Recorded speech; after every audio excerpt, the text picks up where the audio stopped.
Hello, everybody. Welcome back. So today, let's try to finish solid state chemistry.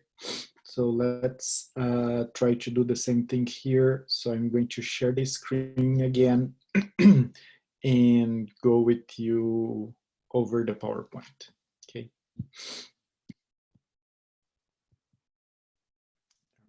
Right. Here we are. And let's see here where we stopped. Okay. That was the point where we stopped the last time we talked. Okay, so we have here showing you this semiconductor, for example, silicon. Okay, for bonds, for the silicon we have a lower energy filled valence band, which is VB, and a higher energy empty conduction band. Remember, for the electrons to move throughout the solid, they have to be promoted to the conduction band. And then once they get here, they can move freely throughout the solid. And every time that electrons move throughout a solid, that's called electric current, or you can have electric current. For the semiconductor, energy needs to be provided for the electron to be promoted and then create electron movement. There is a way to improve the electric conductivity of a semiconductor, and that's by doping with an element that has more electrons than the matrix. So the example I gave you is the doping with phosphorus. Remember that phosphorus is from the group 15. Therefore, there is one more electron than the silicon. Okay, so this extra electron can move throughout the structure, and that's going to create the electric current. As we are adding an extra negative charge, this is a N-type extrinsic semiconductor. The band structure is slightly different. So now we have a filled band here, oops, that's very, very close to the conduction band. Therefore, it's easier for the electrons to be promoted to the conduction band and then conduct the electric current compared with just the silicon. Okay, for today, I would like to show you another example of extrinsic semiconductor.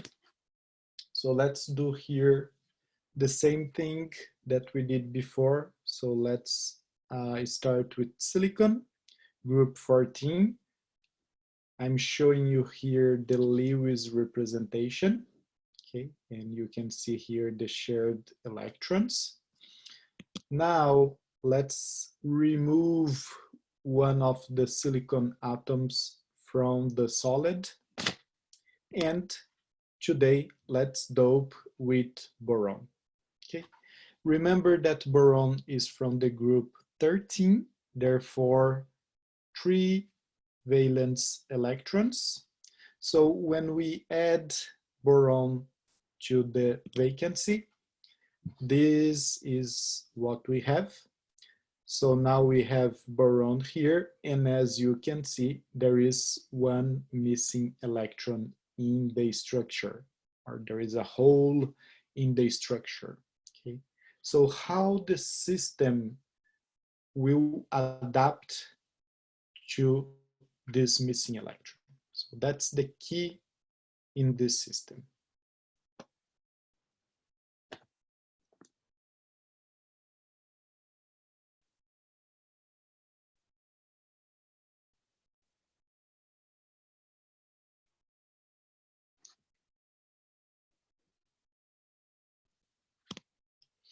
Okay, if there is an electron missing or there is a hole, this hole needs to be covered. So what happens here, one of these electrons over here, one of those, it will move over here to cover this hole. Now we created one hole here and one extra electron here for the boron.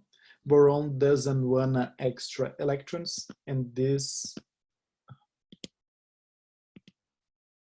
electron is going to move throughout the structure.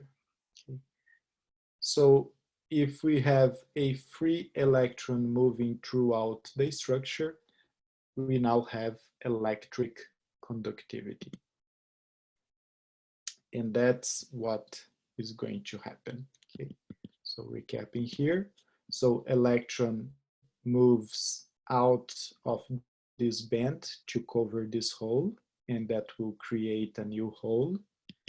And then it moves out of the boron, probably going to another boron atom uh, to cover another hole. Okay. So that's how the electron conductivity happens in this kind of system. And when the system is doped with an element that has less negative charges than the matrix, the semiconductor is called p-type.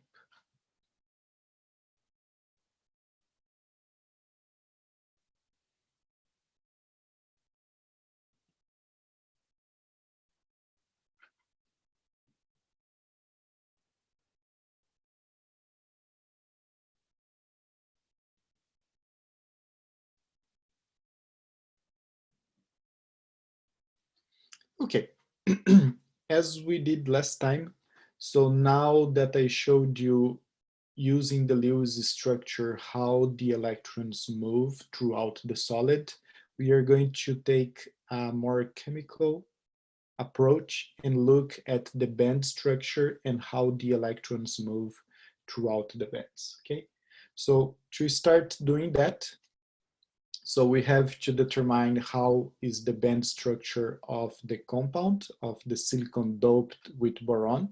So repeating here is just the silicon.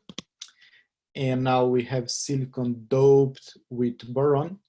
And in this kind of system, there is an empty band created by the presence of the boron that's right above the valence band of the silicon.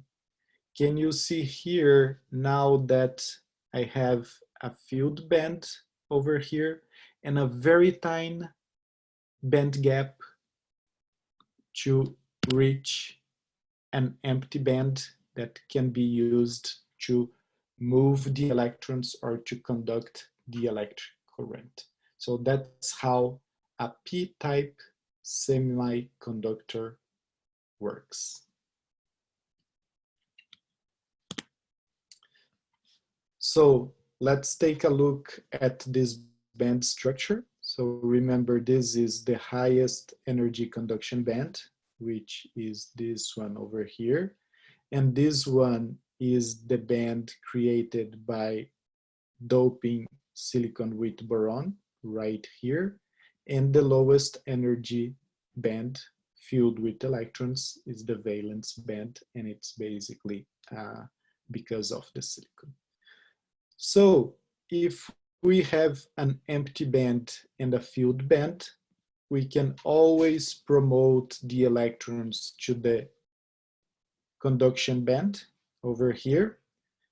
Once the electron is promoted, it creates a hole, but now this electron is free to move, and that creates electric conductivity. And remember, if there is a hole here, new electrons can jump in, be promoted, and move throughout the band. Then we create a flow of electrons, which means electric conductivity. Okay? So to have an idea, the energy gap between the filled band and the first empty band is just 0.044 electron volts. So very, very small energy gap that improves a lot the electric conductivity.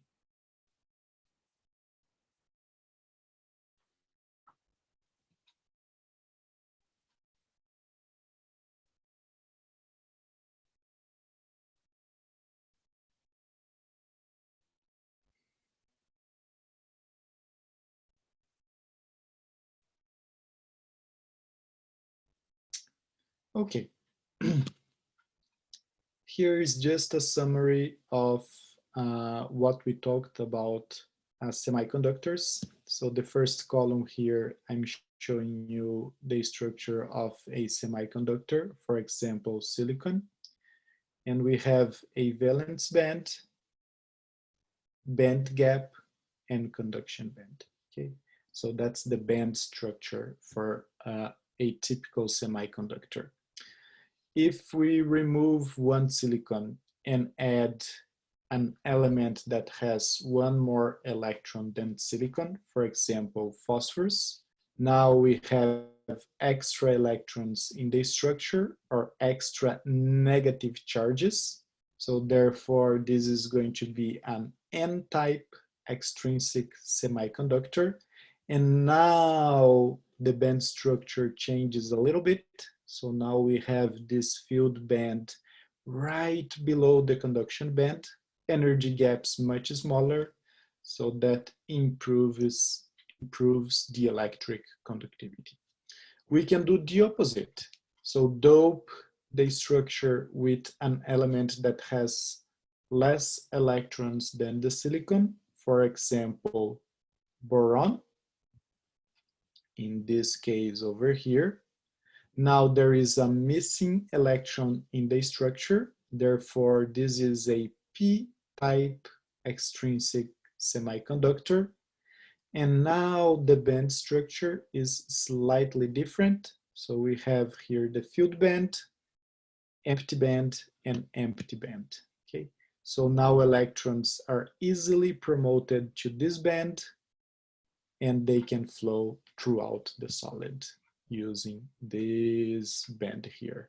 The energy gap here is very small, that allows electrons to be easily promoted. Okay, so remember, N-type, filled band right below the conduction band, P-type, empty band right above the filled band of the silicon.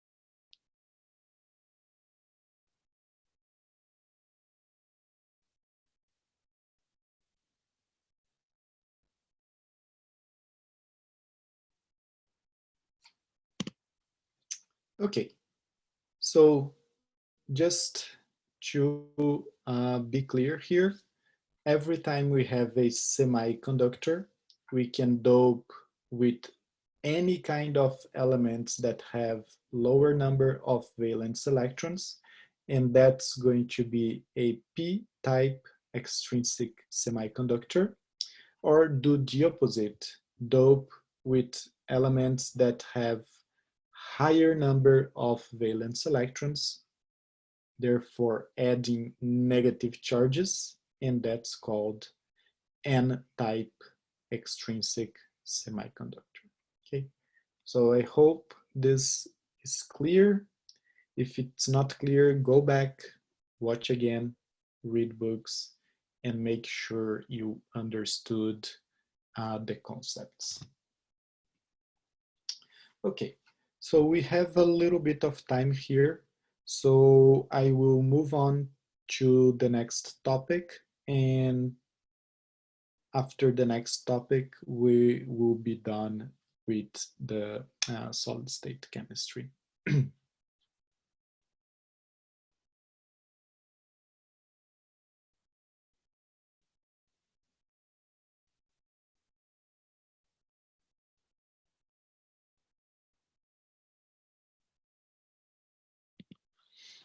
Okay, so now that we know about semiconductors, p-type and n-type extrinsic semiconductors, let's talk a little bit about p-n junctions.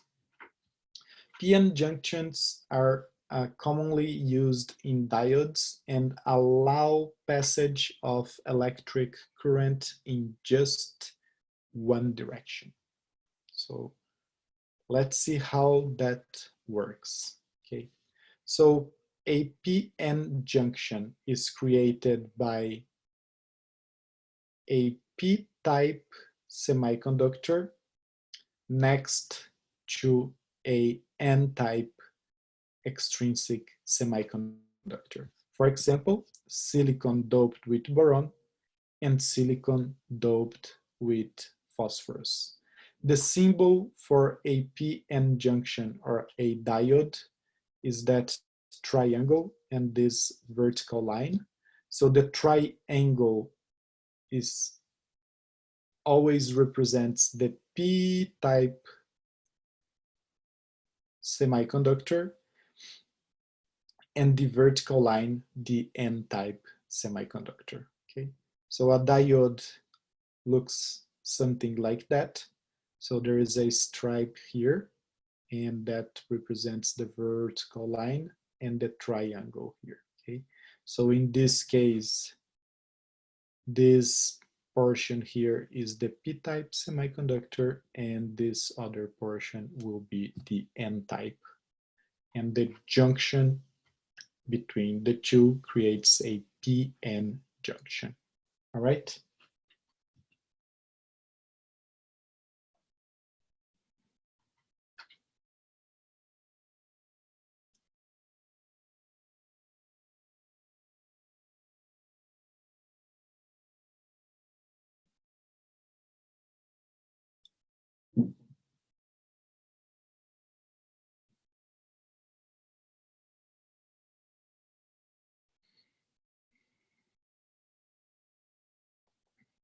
All right.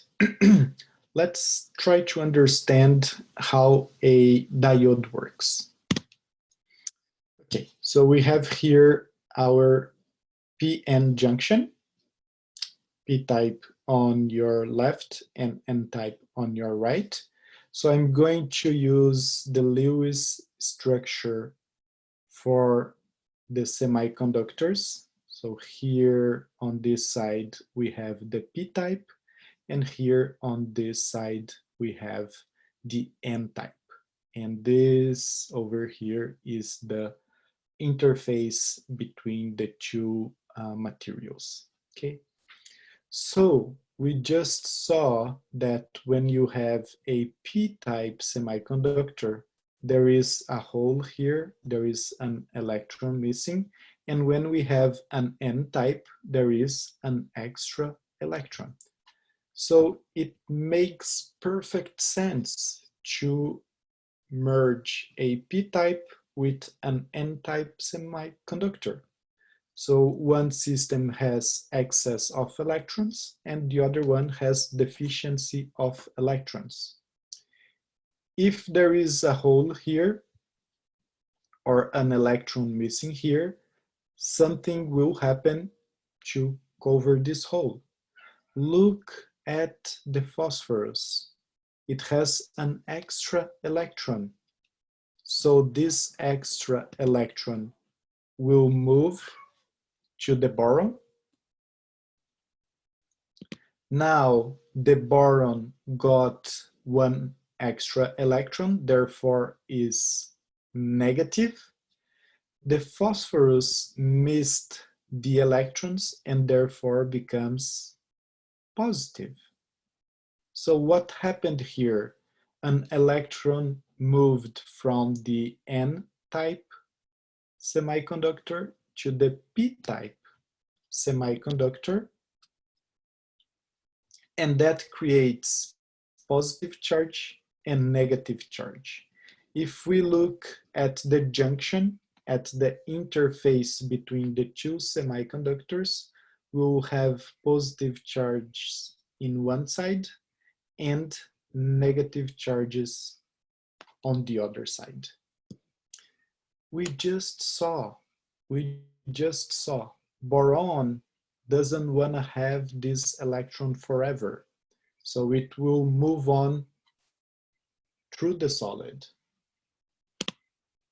So what happens now with this electron is to go somewhere else, and that creates an electron movement. The second problem that we have here is this positive charge for phosphorus, and that's taken care by an outside electron that's going to go inside the semiconductor and neutralize the charge. So we have an electron coming in from the generator to the diode. And then this process will repeat itself, electron moving to the boron and going out. So can you see here that we have electrons being injected, moving on from phosphorus to boron, and from boron outside back to the circuit. So we have electrons flowing, therefore we have electric current. And in this case, when a generator has its negative pole connected to the N-type semiconductor, we called forward bias, okay? And electrons can flow from the negative pole to the N-type, jump to the P-type, and go out to the positive pole, okay? That's how a diode works. Remember here, the negative pole of the generator has excess of electrons, and the positive pole has deficiency of electrons. That's why electrons will move from negative to the positive pole, and they can be injected in the N-type semiconductor, and then from here jump to the P-type and go outside, okay? So electrons go to the phosphorus, from the phosphorus goes to the boron, and the boron gets rid of the electrons because it has that empty conduction band.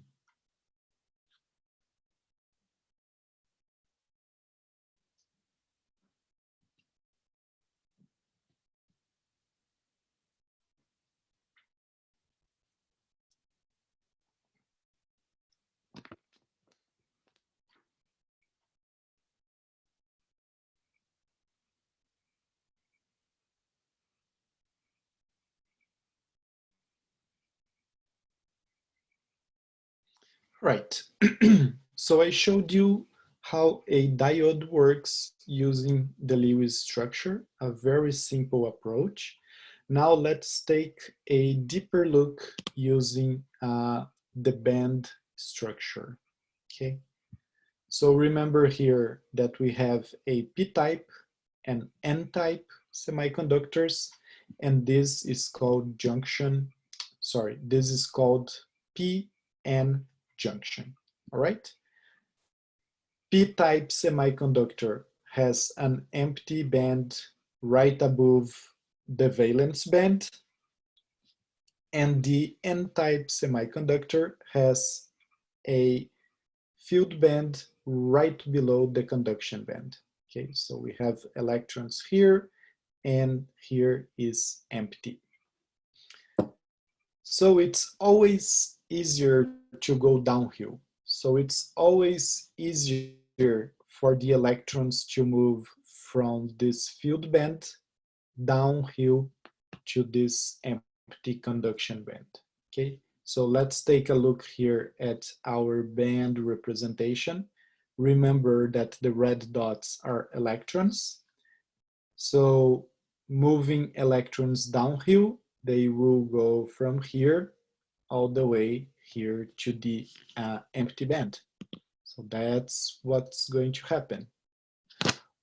Once the electrons get to an empty band, they can move throughout the solid and then get out of the solid over here.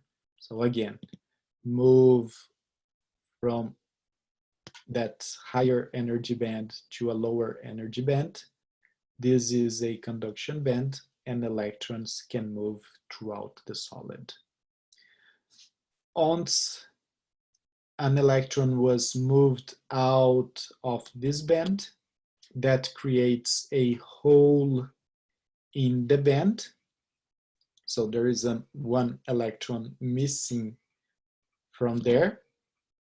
So this hole is going to be covered by one electron coming from the generator and going over there, neutralizing the hole. And then the process can repeat itself again. This electron will go down here, go out to the circuit, and a new electron is going to jump inside the diode or be injected in the diode. And this is called forward bias. Okay? Now, let's think about one thing. What about if we invert the poles of the generator? In simpler words, what if the negative pole of the generator is connected to the p-type semiconductor and the positive pole connected to the n-type of the semiconductor? Let's think for a minute and try to come with an explanation about what will happen. Okay, so let's take a minute and think about it.